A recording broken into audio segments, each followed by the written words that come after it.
Physical attacks on disk encryption. When we covered the NSA Ant catalogue, we spoke about many different physical attacks to give us an idea of the sort of threats that are out there. Many of these types of threats will help circumvent encryption or help obtain the secret key. These include hardware keyloggers, retroreflectors, firmware rootkits, as well as simply observing a person through a hidden camera typing in the password that unlocks the encrypted disk. These are all forms of physical attacks to easily defeat encryption by simply obtaining the key. With encryption, you have to attack the weakest links. And installing a camera to watch you type in the password is much easier than trying to brute force the password. The main mitigation to physical attacks is, by whatever method possible, don't allow your adversary to touch your device or even visit locations where you use your device. This obviously isn't always possible, but it should be your first line of defense. If the consequences are high, acquire your device in a secure and anonymous way. Make sure it is fully switched off, not in hibernate or sleep. Fully switched off, lock it away, conceal it. Don't leave the house without it. Your device could even be intercepted and modified before you even get it, which is why open source hardware is becoming more popular. As we have mentioned, critically, once you enter your password or use your token or your key is in some way entered and your drive is decrypted, the decryption key is then in memory. It has to be so you can view your files. Anyone who can get access to the memory can determine your key. There are many physical attacks to do this, and I'm going to go through them now. DMA attacks. Your device is likely to have ports that support DMA, or what is called direct memory access. Ports that support DMA include PCI, PCI Express, FireWire, Thunderbolt, and others.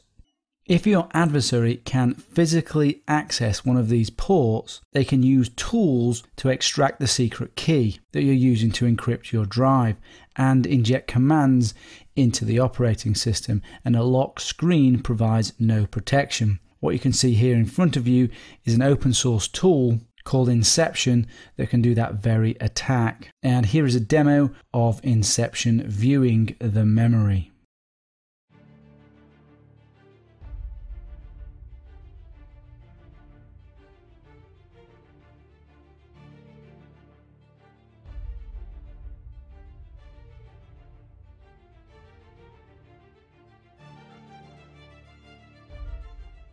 And there are some more costly alternatives here, which are designed for forensics professionals. And you can see here, this is going to be extracting keys for BitLocker, TrueCrypt, probably Veracrypt as well, File Vault 2, that's Mac OS X, PGP, and you're looking in the region of around $1,000 for that. And there are hardware versions. This is a USB version, and there are other commercial versions as well that you have to pay money for that enable these DMA attacks. Mac OS X 10.7.2 and newer, plus Windows 8.1 and newer, have disabled DMA when the user has locked the OS or locked the screen, preventing these DMA attacks. DMA attacks will still work though while the user is logged in.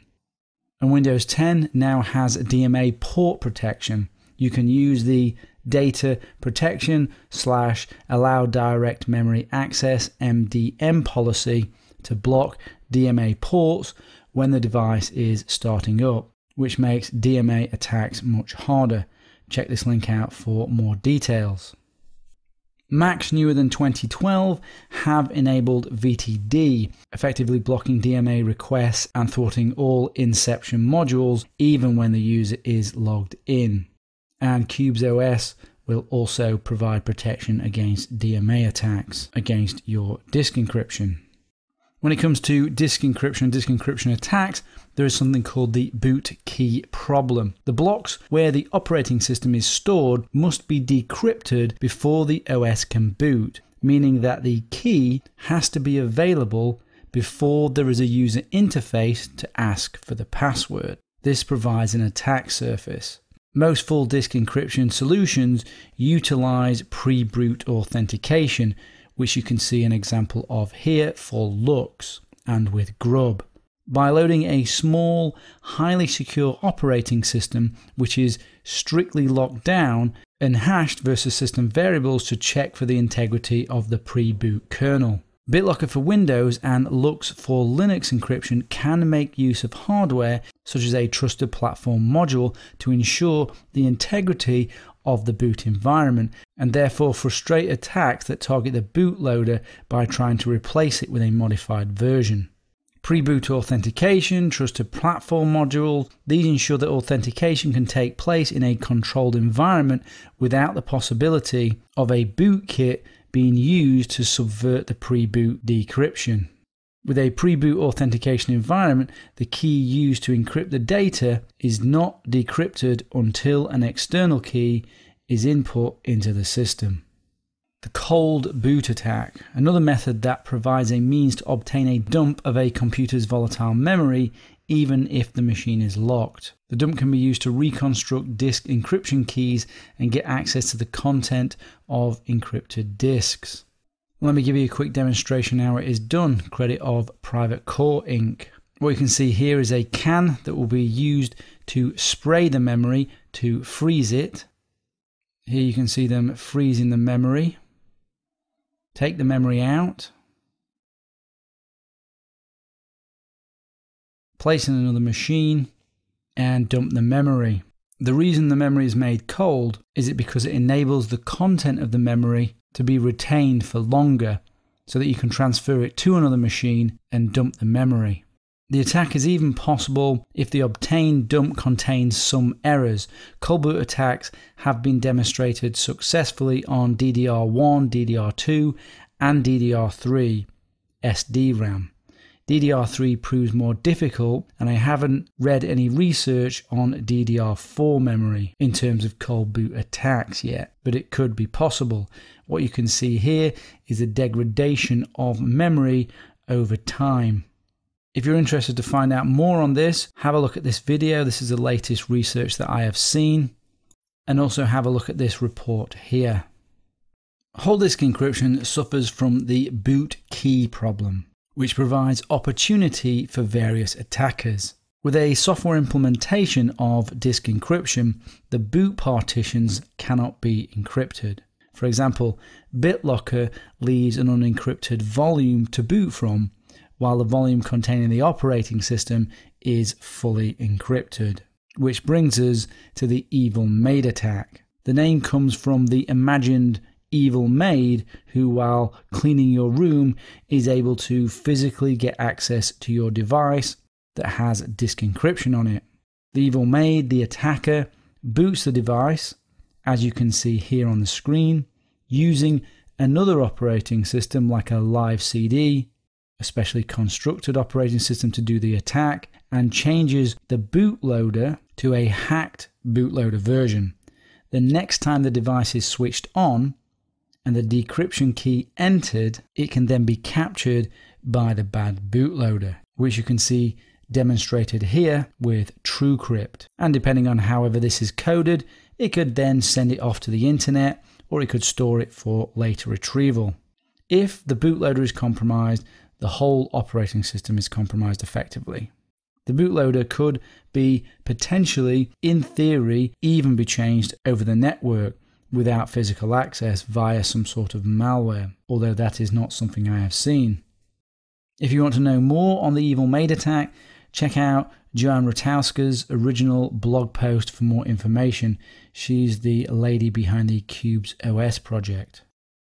There is also the knowledgeable evil maid, an adversary with physical access to the encrypted disk and with exact knowledge of where on the disk specific files are located, could modify exact encrypted bits. In doing so, they could be modified in a specific way to compromise the encryption. For example, making changes that then, when the operating system is booted, it initiates the download of a keylogger or malware to discover the secret key. That is the knowledgeable evil maid. And to finish up on physical attacks, there are a whole host of other physical attacks. They could replace the device or hard drive with a similar one with a hacked bootloader to capture the key. They could install hardware keyloggers, a bus mastering device capturing memory, firmware rootkits, or install any other malicious hardware, allowing the attacker to capture unencrypted data, including encryption keys and passwords.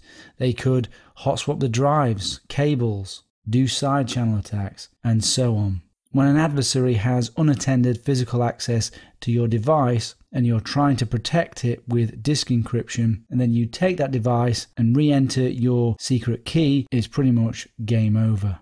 For hardware-based disk encryption, also called self-encrypting drives or SED, the problems are similar to what we have already gone through already, although sometimes self-encrypting drives encrypt every bit on the drive, and hardware is used to start the decryption process. But this does vary per implementation, but the general problems that we've gone through already still apply to self-encrypting drives or SEDs.